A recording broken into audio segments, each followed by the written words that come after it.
បង្រោឃុំកន្ទ្រៀងស្រុកសាបាគងនេះពីផ្សារក្រុងម៉ណេះនេះគឺអស់ក្តីបារម្ភហើយបាទបងប្អូនធ្វើផ្លូវបេតុងឡើងភ្លឹង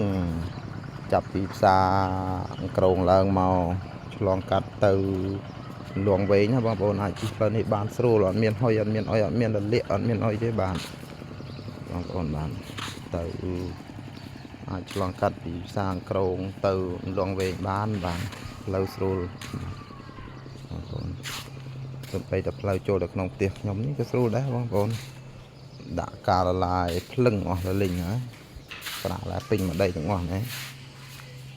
មានរឿងហុយទៀតទេអត់មានរឿងប្រឡាក់ដីប្រឡាក់ជើងទៀតទេ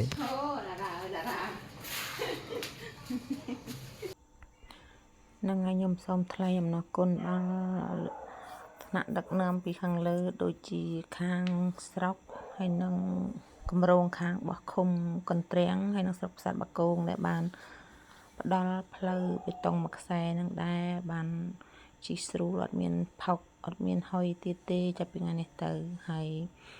ខ្ញុំដល់អញ្ចឹងក៏មិនបង្អែមអងយូរប្រហែលដែរឃើញផ្លូវស្អាតថ្នល់បេតុងស្អាតក៏ក្រាលកាឡាដែរចាប់ពីថ្នល់មកមិនអោយប្រឡាក់ជើងទេអតិថិជនណាដែលមកទិញអីវ៉ាន់នៅកន្លែងនេះអ្នកខ្ញុំក៏អត់មានប្រឡាក់ជើងទេ